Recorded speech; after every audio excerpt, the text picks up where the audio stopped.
Dave Mercer. I'm Matt Pangrac. Welcome to the Call Weekly Sport Fishing Debate Show. And, you know, a lot of topics come from a lot of directions, but I'm shedding myself of this one because this was Panger's idea. I'm sorry. It's a moment of total honesty. We got to be honest. And here it is. I wrote it down. Bass needs to have an influencer event tournament, I assume, that qualifies the winning influencer to one spot at a Bassmaster Elite Series event. Just one event. Panger, keep her cool. Why are you so obviously skeptical of this right off the bat, Dave? Well, I'm not skeptical of. Well, yes, I'm totally skeptical of it because, I mean, dude, I think the influencers that are involved in the sport are awesome. They're one of the biggest. I've never held that.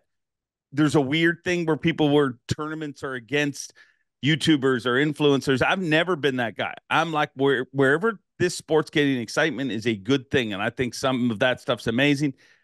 But I mean, the guys from Good Golf are pretty awesome too, but you don't see the PGA throwing them in the Masters. And I don't think that you're going to regret that statement. I might.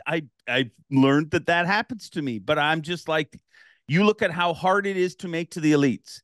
And everything that goes on, and by the smirk on your face, I feel like Good's got a spot in the Masters. Just keep talking, Dave. I'm okay. Convince me. Go ahead. No. You got to finish your thought. Well, my thought is that you just don't get a spot on the Elite Series. You have to qualify. Like, I mean, what does that say to somebody who narrowly unqualified? But if you just had enough followers, you could be part of this. What does that say to one of the greatest influencers in the sport that went through the 9 Opens events and qualified for the Elite Series, Ben Milliken? What does that say? So you could just kind of poke your nose in here every once in a while. And it doesn't make any sense to me. I mean, you are soiling the sanctity of our sweet sport. So I talked to Ben Milliken about this. Okay. Because Ben Milliken is a very notable social media influencer who made the jump to the Bassmaster Elite Series. He's in the top of the point standings this season. Yes. Won an Open, competed in the Classic. Very well. And he thought it was a great idea. However, he was sketchy on the logistics of it. I would like to direct your attention to a PGA.com tour article titled YouTube Golf Creators to Compete for Spot in Myrtle Beach Classic. This is some bull crap. See, you set me up like this. You do this. You do this to me every time. You said it all yourself. You just casually throw it out like, hey, why don't we do this as a topic? Then you're like, subsection 3, item 4. Prominent YouTube golf creators will compete for an unrestricted sponsor exemption in the PGA Tour's Myrtle Beach Classic tournament. Officials announced Friday they will host a tournament called the Q at Myrtle Beach with 16-player, 18-hole shootout. The winner of it will get to compete that week in the Myrtle Beach Classic. Influencers include a number of different people: Peter Finch, Grant Horvat, Luke Kwan, Micah Morris, and then a number of different ones. So prominent golf influencers with millions, and they get to go. And now there are some stipulations there. They have to have a certain handicap and whatnot. But this has already taken place, and they can't speak about it. And then in April, there will be an hour-long feature that will be released that will have the results of this tournament. And then said angler, Fat Perez is in it. And Bob Does Sports was on the bag for it. I watch all this stuff. I watch the golf. You want to put eyeballs on the sport? You want to have an impact on it? You want to draw interest to viewership, to live viewers? Why not do this on the bass side? We've mentioned in past episodes, and you've been a big proponent of The Rock. Look at what the Celebrity Pro-Am was. How many of those guys fish? You've got guys like the Tactical Bassing guys who could compete. You have a bunch of guys who are in it, and I think this would be an awesome one-off event for every year. You literally will have the highest level of tournament bass fishing, which is one of the biggest excitements that Ben Milliken had was, hey, here's a guy with 500,000 with a ton of followers who's going to showcase the Elite Series. He's going to showcase professional fishing to a bunch of people who possibly weren't familiar with the top level. I think it's a win-win, win-win-win. and you piggyback it off of some of the same concepts of what is happening currently this year at the Myrtle Beach Classic on the PGA Tour. So it's obviously a keep. Yeah, totally. All about No, it. no. You can't just flip it like that now. Oh, you walked right into that one on multiple levels, Dave. No, yeah, it was very, very set up, but that's fine. That's fine. I'll take the hit. I just feel I spend a whole year on the road with 103 dudes who scratch and claw to make a living in this sport and have and some of the most amazing underdog stories. And I think everything that we can do to shed light on the sport, to help it grow, to help all those 103 anglers is great. But I just feel like there's got to be a line, dude. Like you can't just, I mean, you're turning the whole world into jackass. Like just because it gets eyeballs doesn't mean it's right. I mean, if Matt Robertson sets his pants on fire at an event, a lot of people will look at it, but that's not the right. Well, maybe it is the right thing for that. I don't know. I just feel like the old fashioned in me feels like you're crossing a line there, but maybe you're not. I don't know. Do you feel like this cheapens the Myrtle Beach Classic? No, no, no, but it makes it a bit of a sideshow.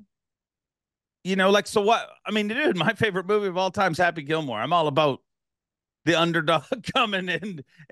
I mean, there's no less than 5 to 6 Happy Gilmore references dropped in every single way and that I MC. So I love that story, but it just seems different, dude. I don't know. I don't like statistically, I have no way to argue this because you're right. There will be more eyeballs. It is the future of that. There's a reason the PGA is getting involved in this because there's a subculture of people that literally went and just made their own videos and said they were the best that are getting a lot of eyeballs. I mean, it's the shock value. It's the reason that those golfers are who they are. Those golfers can obviously still golf, and PGA has stipulations for that. And if you look at what Hood Fishing did, I mean, he won the Pro-Am. I mean, and Chris Zaldain said right on the thing, I mean, he caught 15 fish, I caught 2. So everything there says that it should happen.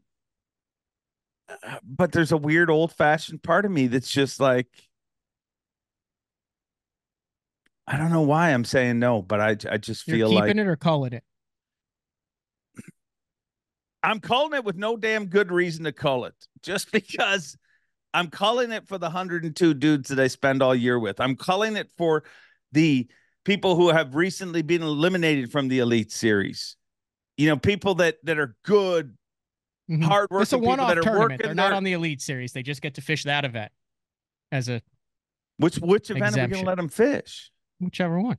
You know, which do you think would be the best? I don't know next year's schedule. Okay. So you're calling it. Yeah. All right, here's what I'll say about this. I think it's a great concept, a great idea, but there's a difference between showing up to a golf course with a bag of clubs and a caddy and putting people in a 250 horsepower tournament setting on the water. There's a lot more logistics that go into play. Shockingly, I too am a little bit old school when it comes to the sanctity of making it to the top level, the Elite Series like that. And while I think that it would be a fantastic marketing tool and strategy that would get a lot of publicity, I'm culling it as well because it is so hard to get to that top level, and those guys shouldn't have to deal with any external factors that come into play with a one-off angler in that event. I feel violated. I don't know if I can deal with this emotional roller coaster that you've put me through.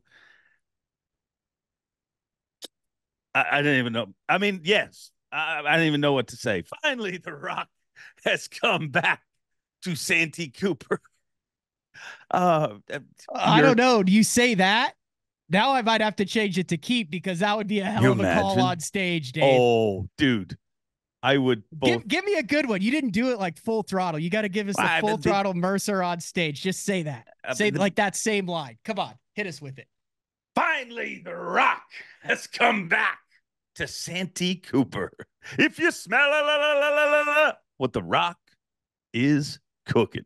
And then his theme music hits and he just bursts from behind stage, just double sevens. What if we don't even talk about it? What if he just invades the sport? What if it's just like, I mean, if the Rock just like in the middle of the way and it's his music plays and we're like, who the hell's this guy? And he just comes out and, I mean, we're turning the sport into wrestling. Right now, you are pissing off some people, Panger, and I don't even know. I called it. Yeah, but you. I want to keep it, especially after the potential for the magic that could happen on stage with that. It would be incredible. I would love it. I would love it. But we're both culling it. This has been the weirdest cull ever. Let us know what you think. Keep or cull.